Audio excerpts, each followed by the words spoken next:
Welcome to T-SAT.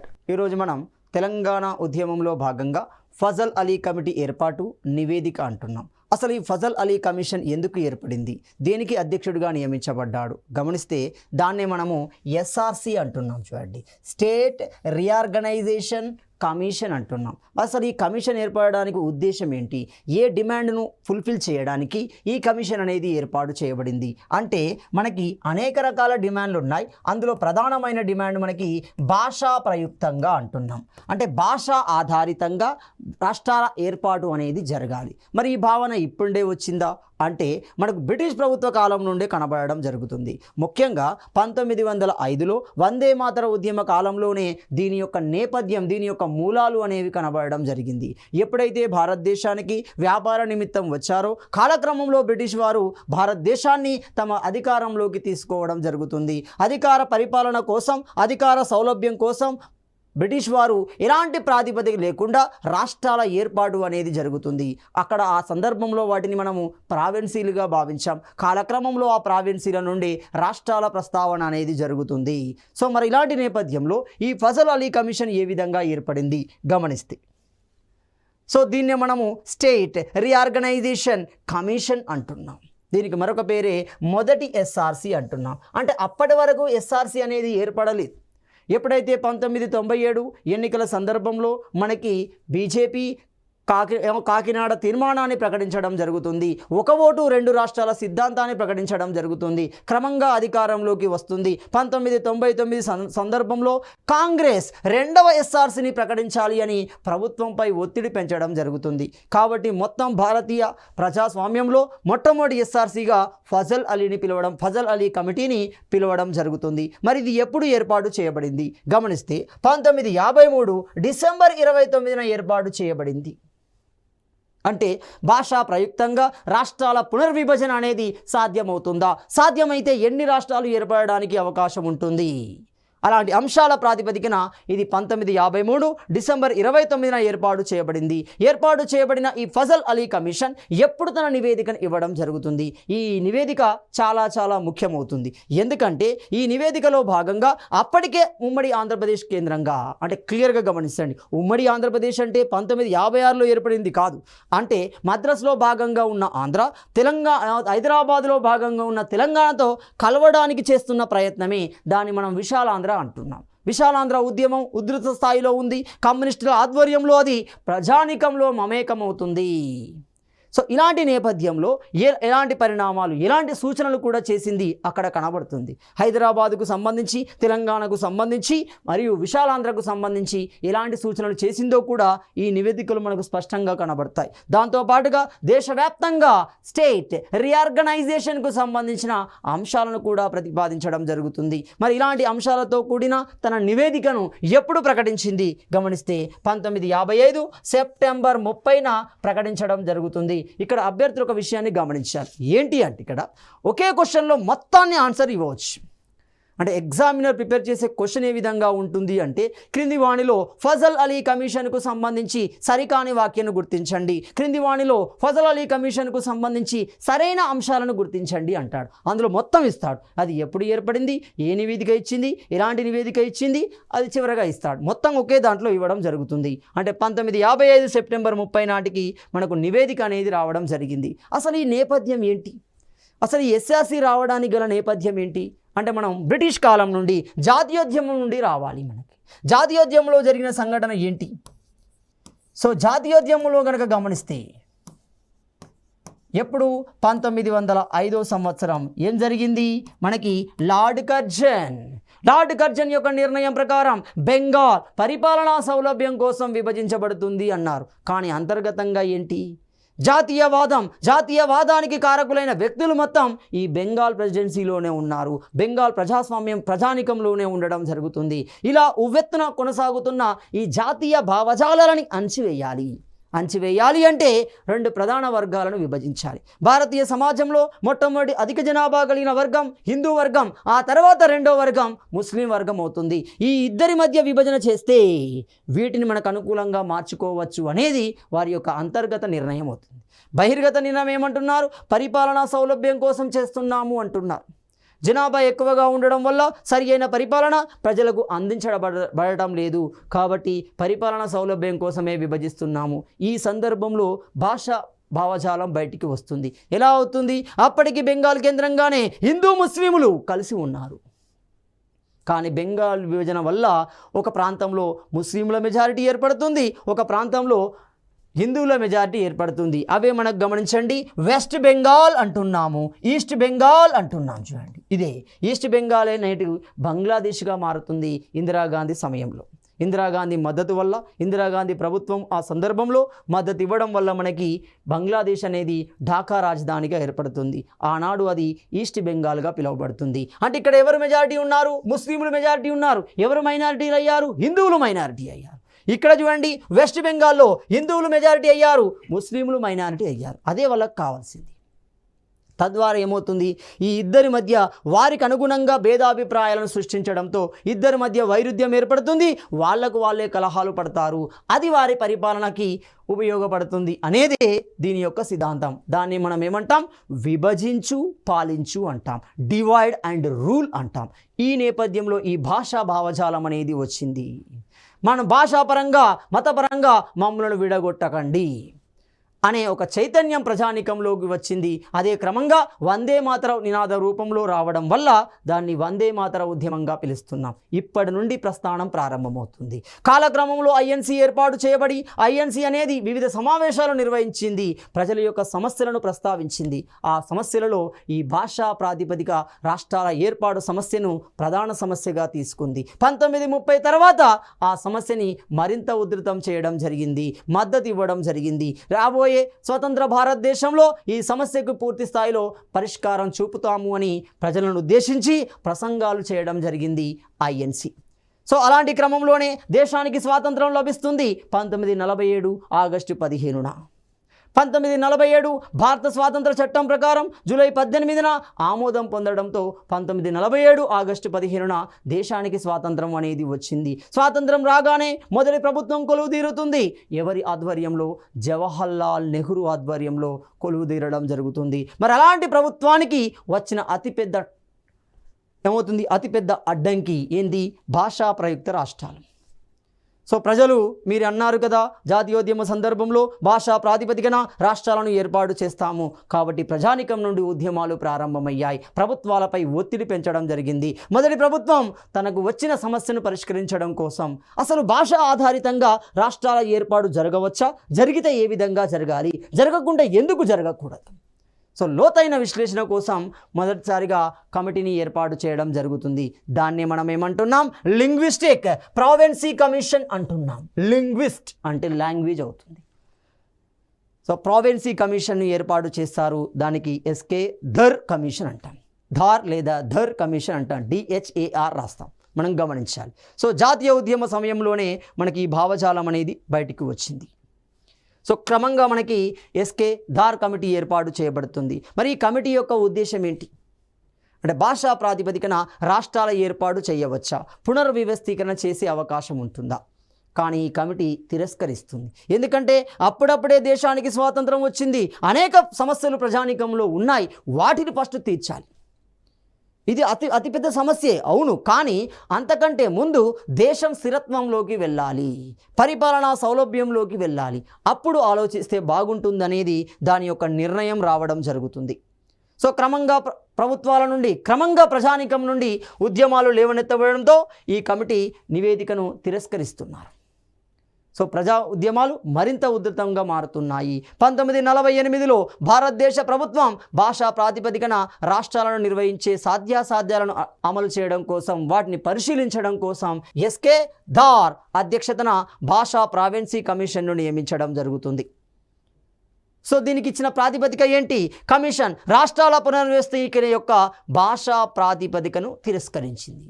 భాషనే ఆధారంగా చేసుకోవద్దు అంటూ ఇక్కడ ఒక విషయాన్ని గమనించాలి.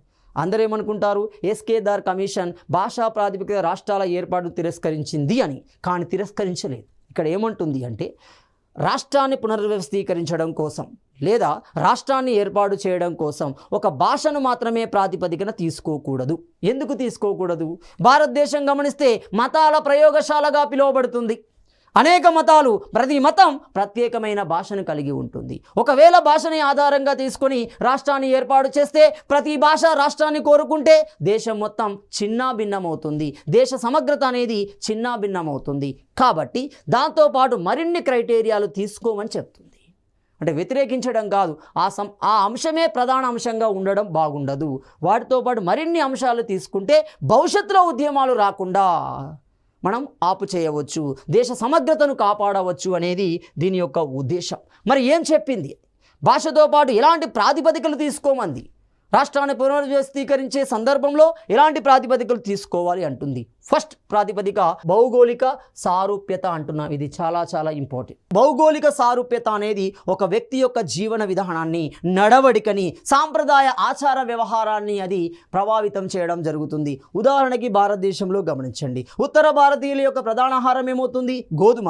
దక్షిణ భారతం యొక్క ప్రధాన ఆహారం ఏమవుతుంది? వరి అవుతుంది. ఈశాన్య భారతాన్ని గమనించండి, మధ్య భారతాన్ని గమనించండి, వాయువ్య భారతాన్ని గమనించండి, కాశ్మీర్ లాంటి మొత్తం తలభాగాన్ని గనక గమనించండి. భౌగోళిక ప్రాంతం బట్టే జీవన విధానం అనేది మార్పు చెందుతుంది, అతని ఆలోచన సరళి అనేది మార్పు చెందడం జరుగుతుంది.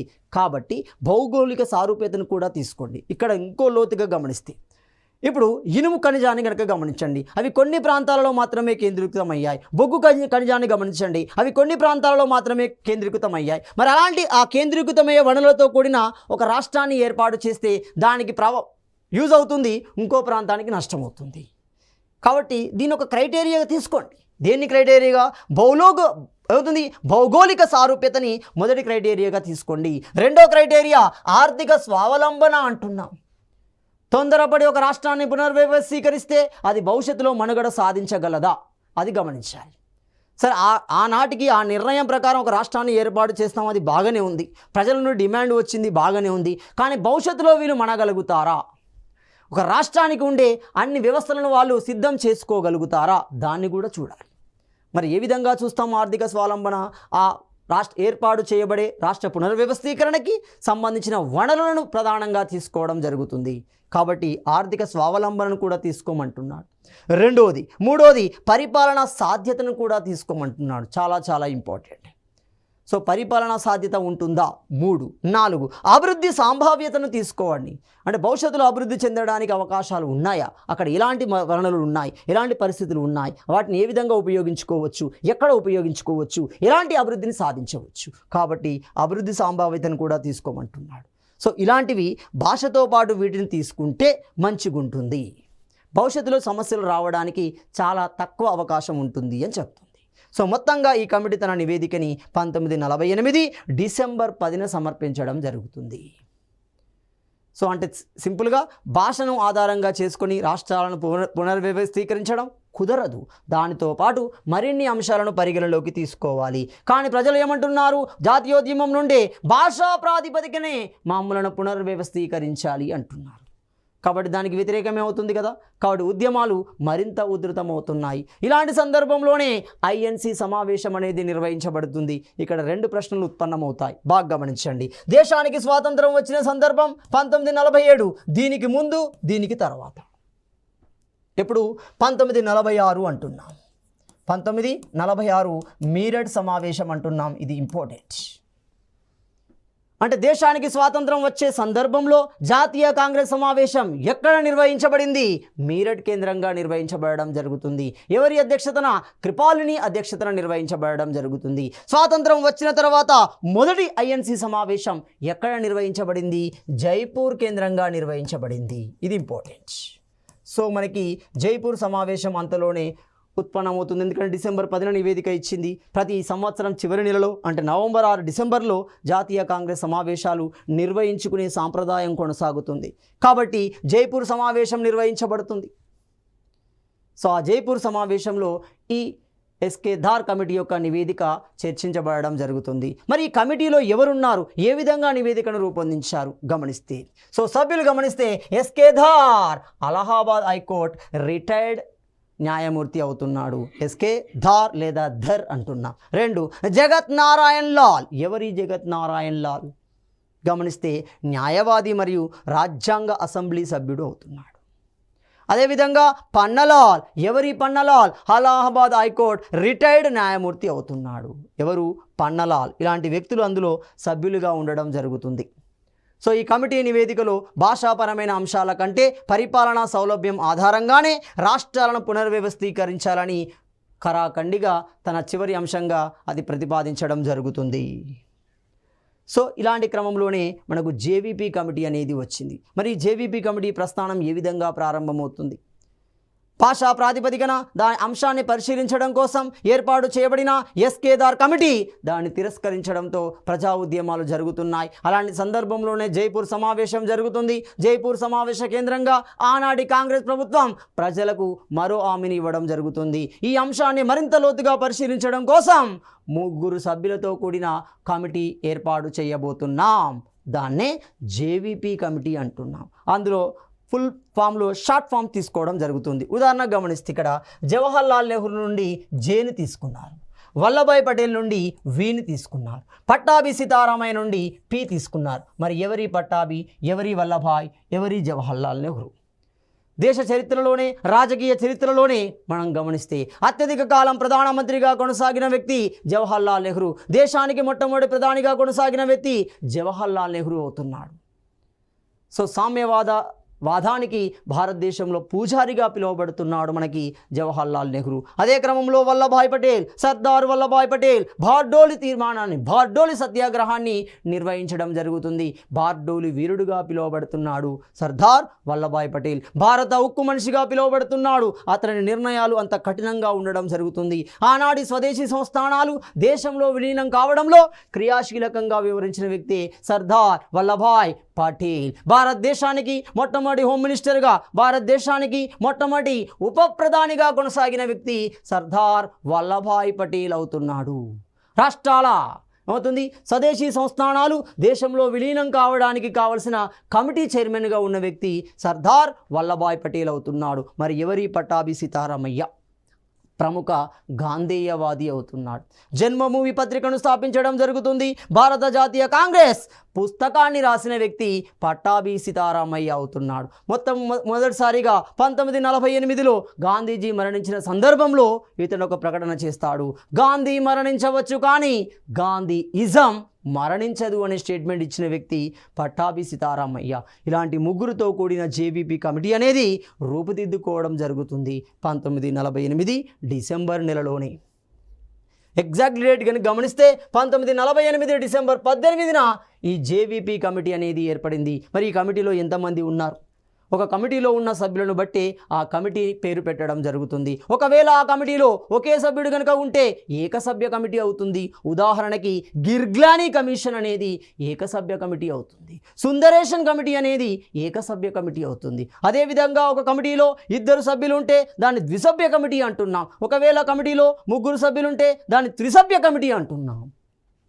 ఫజల్ అలీ కమిషన్ త్రిసభ్య కమిటీ, జేవీపీ కమిటీ త్రిసభ్య కమిటీ అవుతుంది. 3 కంటే ఎక్కువగా ఒక కమిటీలో సభ్యులు కనుక ఉంటే దాన్ని బహుళ సభ్య కమిటీగా పిలవడం జరుగుతుంది. సో జీవీపీ కమిటీ అనేది ఏమవుతుంది? ఒక త్రిసభ్య కమిటీగా పిలవడం జరుగుతుంది. ఇది మొత్తంగా భాషా ప్రయుక్త రాష్ట్రాల పునర్వ్యవస్థీకరణకు సంబంధించిన అంశాలను లోతుగా పరిశీలించింది. తన నివేదికని 1949 ఏప్రిల్ 1న ఇవ్వడం జరిగింది. సో మరి ఆ నివేదికలో ఏముంది? ఇది కూడా క్లియర్గా తిరస్కరించింది. ఇది సరి అయిన సమయం కాదు. క్లియర్గా తార్ కమిషన్ సమర్పించిన నివేదికలో ప్రజలలో తీవ్ర ఆగ్రహానికి గురి చేశారు.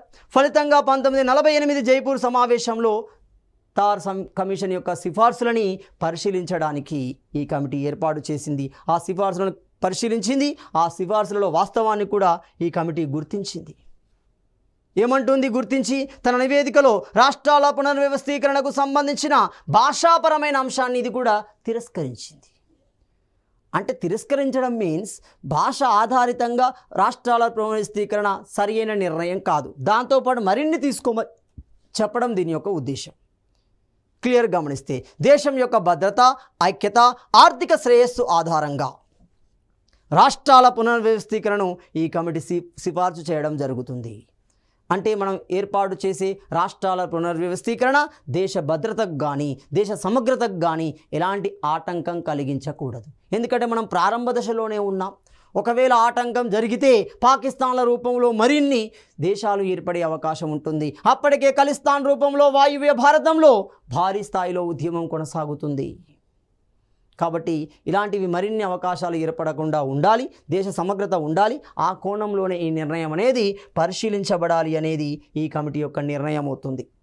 సో మరి ఇలాంటి క్రమంలోనే మనకు ఫజల్ అలీ కమిషన్ అనేది ఏర్పడుతుంది. మరి ఏంటి Fazal Ali commission? So JVP committee కూడా తన నిర్ణయాన్ని తిరస్కరించడంతో, భాషా ప్రయుక్త రాష్ట్రాల నిర్ణయాన్ని తిరస్కరించడంతో తప్పనిసరిలో జేవీపీ ఏమవుతుంది? ఫజల్ అలీ కమిషన్ ఏర్పాటు చేయబడుతుంది. మరి ఎందుకు ఏర్పాటు చేయబడింది? ఎప్పుడైతే జేవీపీ కమిటీ తన నివేదికను ఇచ్చిందో ఆ తర్వాత తీసుకున్న నిర్ణయం దీనికి కారణమవుతుంది. ఏంటా నిర్ణయం? గమనిస్తే 1953లో ఏర్పాటు చేయబడడం, ఆంధ్ర రాష్ట్రాన్ని మద్రాస్ ప్రెసిడెన్సీ నుండి విడదీయడం జరుగుతుంది. కర్నూలు రాజధానిగా ఆంధ్ర రాష్ట్ర ఏర్పాటును చేయడం జరుగుతుంది. ఎప్పుడైతే ఆంధ్ర రాష్ట్రాన్ని ఏర్పాటు చేశారో ఇక్కడ ఆంధ్ర అనేది భాషా భావజాలంగా ప్రజానికం గుర్తించుకున్నారు. సో భాషా భావజాలం ఆంధ్రం అనేది భాషకు సంబంధించిన భావజాలం కాబట్టి ప్రజలలో మరింత నూతన చైతన్యం అనేది వచ్చింది. భాషా ప్రాతిపదికనే మద్రాసు నుండి ఆంధ్రులు విడిపోయారు. వారికి మరిన్ని కారణాలు ఉన్నప్పటికీ ముఖ్యంగా కనబడేది ఏంటిది? భాషా ప్రాతిపదికనే ఏర్పడిందనే భావన ప్రజల్లోకి బలంగా వెళ్ళింది. కాబట్టి ఉద్యమాలను పునర్నిర్మించడం జరిగింది, ప్రభుత్వాలపై ఒత్తిడి పెంచడం జరుగుతుంది. ఈ నేపథ్యంలో ప్రధానిగా ఉన్న జవహర్లాల్ నెహ్రూ శాశ్వత పరిష్కారం వైపు వెళ్ళాడు. ఆ శాశ్వత పరిష్కారమే భాషా ప్రాతిపదికన రాష్ట్రాల పునర్వ్యవస్థీకరణకి పరిష్కారాన్ని సూచించండి. అందుకే ఆ కమిటీ ఏమవుతుంది? ఎస్ఆర్సి లేదా ఫజల్ అలీ కమిషన్ అవుతుంది. మరి ఎప్పుడు ఏర్పడింది? 1953 డిసెంబర్ 29న ఏర్పాటు చేయబడింది. మరి దీని యొక్క అధ్యక్షుడు ఎవరు? ఫజల్ అలీ అవుతున్నాడు. ఎవరి ఫజల్ అలీ? ఆ సందర్భానికి ఇతడు ఒడిస్సా గవర్నర్. అప్పుడు ఒరిస్సా ఉండేది, క్రమంగా అది ఒడిస్సాగా మారుతుంది. బాగా గమనించండి. సభ్యులు కనుక గమనిస్తే ఎవరు? సభ్యులలో ఒకరు మనం గమనిస్తే హృదయనాథ కుంజ్రు, హెచ్ఎన్ కుంజ్రు అంట. ఎవరి HN Kunzru? Council of state member అవుతున్నాడు. ఒక సభ్యుడు కౌన్సిల్ ఆఫ్ స్టేట్ మెంబరే హృదయనాథ కుంజ్రు అంటున్నాం. రెండో వ్యక్తి కవలం మాధవ ఫణిక్కర్, కేఎం ఫణిక్కర్ అంటున్నాం. మరి ఎవరు? ఇతని పొజిషన్ ఏంటి? కేఎం ఫణిక్కర్ యొక్క పొజిషన్ ఈజిప్ట్ భారత అంబాసిడర్ అంటున్నాం. అంటే ఈజిప్ట్లో భారత్ తరపున నియమించబడిన అంబాసిడర్స్ ఎవరు? కవలం మాధవ ఫణిక్కర్. అంటే ఇప్పుడు ఇంతలో ఎంతమంది ఉన్నారు? ఒక అధ్యక్షుడు, ఇద్దరు సభ్యులు, కాబట్టి మొత్తం ఎంత? ముగ్గురు. కాబట్టి ఇది ఒక త్రిసభ్య కమిటీ అవుతుంది. సో ఈ కమిటీ మరి ఏ విధమైన నిర్ణయాలను ప్రకటించింది? సో రాష్ట్రాల పునర్వ్యవస్థీకరణకు 4 ప్రధాన అంశాలను గుర్తించడం జరుగుతుంది. ఏంటి ఆ 4 ప్రధాన అంశాలు? అందులో మొట్టమొదటి అంశాన్ని కనుక గమనిస్తే భాష మరియు సాంస్కృతిక సజాతీయత అంటున్నాం. ఇది చాలా చాలా ఇంపార్టెంట్. భాషతో పాటు సంస్కృతం, ఎందుకంటే భాష ఆధారితంగానే సంస్కృతి ఉండే అవకాశం ఉంటుంది. మతానికి ప్రత్యేకమైన భాష, భాషకు ప్రత్యేకమైన సంస్కృతి సాంప్రదాయాలు కలిగి ఉంటాయి. కాబట్టి ఈ రెండిటి యొక్క సజాతీయతను ఎక్కువగా తీసుకోవడం వల్ల ఏమవుతుంది అంటే ఆ భాషకు దగ్గరగా మాట్లాడే వ్యక్తులు, ఆ భాషకు దగ్గరగా సాంప్రదాయం కలిగిన వ్యక్తులు ఒకే ప్రాంతంగా తీసుకొచ్చే అవకాశం ఉంటుంది. సో ఈ విషయాన్ని బిఆర్ అంబేద్కర్ వ్యతిరేకించాడు. చూడండి. సో క్లియర్ గమనించండి, అతడు చెప్పిన విషయమే నిజమవుతుంది. బాగా గమనించాలి. ఒకటి. రెండోది పరిరక్షణ మరియు బలోపేతము అంటున్నాము. అంటే ఎవరైతే ఏ ప్రజా సమూహం అయితే ప్రత్యేక రాష్ట్రాన్ని కోరుకుంటున్నారో, రాష్ట్రాల పునర్వ్యవస్థీకరణను కోరుకుంటున్నారో వారి యొక్క రక్షణ అనేది మనకు ముఖ్యమవుతుంది. ఎందుకంటే కొన్ని ప్రాంతాలు అప్పటి వరకు ఉన్న ప్రావిన్సీలలో గమనిస్తే మెజారిటీ వాళ్ళు అంటే కొన్ని వర్గాలు మెజారిటీగా ఉన్నాయి, కొన్ని వర్గాలు మైనారిటీలుగా ఉన్నాయి. వారి యొక్క హక్కులను మనం కాపాడాల్సి ఉంటుంది. కాబట్టి పరిరక్షణ బలోపేతం దిశగా రెండో అంశాన్ని తీసుకోవడం జరిగింది. మూడో అంశాన్ని గమనిస్తే దేశం యొక్క ఆర్థిక మరియు పరిపాలనాపరమైన పరిశీలనలు అంటున్నాము. ఆర్థిక మరియు పరిపాలనాపరమైన పరిశీలనలు అంటున్నాం. అంటే ఆర్థిక లావాదేవీలు ఏ విధంగా ఉన్నాయి, పరిపాలనా సౌలభ్యం ఏ విధంగా ఉంది, భవిష్యత్తులో అది మనగడగలుగుతుందా, రాష్ట్రంగా కొనసాగించగలుగుతుందా, అది విషయం గమనించాలి. 4 ప్రతి రాష్ట్రంలో ప్రజల సంక్షేమం మరియు మొత్తం దేశం యొక్క సంక్షేమం ప్రణాళిక మరియు ప్రచారం అవుతుంది. రాష్ట్రాల సంక్షేమం, రాష్ట్రాలలోని ప్రజా సంక్షేమం నేపథ్యంలో దేశ సంక్షేమాన్ని కూడా సమగ్రతను కూడా పరిగణలోకి తీసుకోవాలి. ఇలాంటి 4 ప్రధాన అంశాలను గుర్తించింది. వీటిని ఆధారంగా లోతుగా పరిశీలించి రాష్ట్రాల పునర్వ్యవస్థీకరణకు సంబంధించిన నివేదికను పరిశీలిస్తుంది. సో మరి ఆ నివేదికలో ఏమున్నాయి? సో ఈ కమిటీ ప్రకారం తన నివేదిక ద్వారా 27 రాష్ట్రాలను, అంటే ఆనాటికి ఉన్న 27 రాష్ట్రాలు అనుకోండి, వాటిని ఏం చేసేది 16 రాష్ట్రాలుగా 3 కేంద్రపాలిత ప్రాంతాలుగా పునర్వ్యవస్థీకరించాలని సూచించడం జరిగింది. అంటే మొత్తంగా 16+9 ప్రాంతాలుగా దేశాన్ని విభజించవచ్చు అంటున్నాం. అలా మొత్తంగా తన నివేదికని భారత ప్రభుత్వానికి అందించడం జరిగింది. సో ఫజల్ అలీ కమిషన్ సిఫార్సులను భారత ప్రభుత్వం స్వల్ప మార్పులతో ఆమోదించడం జరిగింది. సో కమిషన్ సిఫార్సు అమలు చేయడానికి సో నివేదిక ఇచ్చింది. ఆ నివేదికల అంశాలను ఆధారంగా చేసుకొని ఒక చట్టాన్ని రూపొందించాలి. ఆ చట్టాన్ని రూపొందించారు. ఆ చట్టమే 1956 రాష్ట్రాల పునర్వ్యవస్థీకరణ చట్టము అంటున్నాం. లేదా రాష్ట్ర పునర్వ్యవస్థీకరణ చట్టం అంటే ఉన్నదాన్ని పునర్వ్యవస్థీకరించాలి. అది రాష్ట్రాల పునర్వ్యవస్థీకరణ చట్టం అవుతుంది. మొత్తంగా అది పార్లమెంట్ ఆమోదం పొందడం జరిగింది. మొత్తంగా నవంబర్ 1, 1956 14 రాష్ట్రాలు 6 కేంద్రపాలిత ప్రాంతాలుగా దేశం పునర్వ్యవస్థీకరించబడింది. అక్కడ క్లియర్గా గమనించండి. ఆడ ఫజల్ అలీ ఏమనిచ్చాడు? 16 రాష్ట్రాలు అంటున్నాడు, 3 కేంద్రపాలిత ప్రాంతాలు అంటున్నాడు. బాగా గమనించాలి ఇక్కడ. కానీ దాని ఆధారితంగా రూపొందించిన బిల్లులో ఏమంటుంది? 14 రాష్ట్రాలు అంటున్నాడు, 6 కేంద్రపాలిత ప్రాంతాలు అంటున్నాడు, యూనియన్ టెరిటరీస్ అంటున్నాడు. సో అంటే మొత్తంగా మనకు భారతదేశం ఎన్ని ప్రాంతాలుగా 20 ప్రాంతాలుగా పునర్వ్యవస్థీకరించబడడం జరిగింది. మరి ఈ పునర్వ్యవస్థీకరణలో మొట్టమొదటిగా ఏర్పడిన రాష్ట్రం ఏమవుతుంది? మొట్టమొదటిగా ఏర్పడిన రాష్ట్రమే మనకి ఆంధ్రప్రదేశ్ అవుతుంది. విశాలాంధ్ర ఉద్యమం అప్పటికే కొనసాగుతుంది. మొత్తంగా మద్రాసు నుండి విడిపోయిన ఆంధ్ర రాష్ట్రం, అదేవిధంగా హైదరాబాదులోని తెలంగాణ ప్రాంతం రెండూ కలిసి 1956 నాటికి నవంబర్ 1న హైదరాబాద్ రాజధానిగా ఆంధ్రప్రదేశ్ అనేది అవతరించడం జరుగుతుంది. ఇలా మనకు రాష్ట్రాల పునర్వ్యవస్థీకరణ ప్రస్థానం అనేది ప్రారంభం కావడం జరిగింది. మరి ఈ నేపథ్యంలో బిఆర్ అంబేద్కర్ చిన్న రాష్ట్రాల ఏర్పాటుపై తన అభిప్రాయాన్ని, ఫజల్ అలీ కమిషన్ నివేదికపై తన అభిప్రాయాన్ని తెలియజేయడం జరుగుతుంది. థాట్స్ ఆన్ లింగ్విస్టిక్ స్టేట్ అనే పుస్తకంలో తెలియజేస్తాడు. అందులో చెప్పిన విషయాలే ఇప్పుడు కొనసాగుతూనే ఉన్నాయి. 1960 తర్వాత జరిగిన ప్రస్థానం, రాష్ట్రాల ఏర్పాటు ప్రస్థానం 2014 వరకు కొనసాగుతూనే ఉంది. ఆనాడు మహారాష్ట్రను విభజించాలి అని చెప్పాడు, దాన్ని పట్టించుకోలేదు. కాలక్రమంలో అదేమవుతుంది? మహారాష్ట్ర నుండి గుజరాత్ అనేది విడిపోవడం జరుగుతుంది. పంజాబ్ 2 ముక్కలుగా అటు పంజాబ్ ఇటు హర్యానాగా మారిపోయింది. చూడండి, పంజాబ్ కేంద్రంగా సిక్కులు, హర్యానా కేంద్రంగా హిందువులు, అంటే భాషాపరమైన విభేదాలు కూడా వచ్చాయి. చూడండి, అంటే కాలక్రమంలో 2000 సంవత్సరానికి మనకు ఛత్తీస్గఢ్ కానీ, జార్ఖండ్ కానీ, ఉత్తరాఖండ్ 2014 జూన్ 2 నాటికి మనకేమవుతుంది? తెలంగాణ రాష్ట్రం అనేది ఏర్పాటు చేయబడడం జరిగింది. సో ఇలా మనకి ఫజల్ అలీ కమిషన్ అనేది ఏర్పాటు చేయబడి తనదైన నివేదికని రూపొందించడం జరిగింది. తదుపరి అంశాన్ని మనము తదుపరి వీడియోలో చర్చించుకుందాం.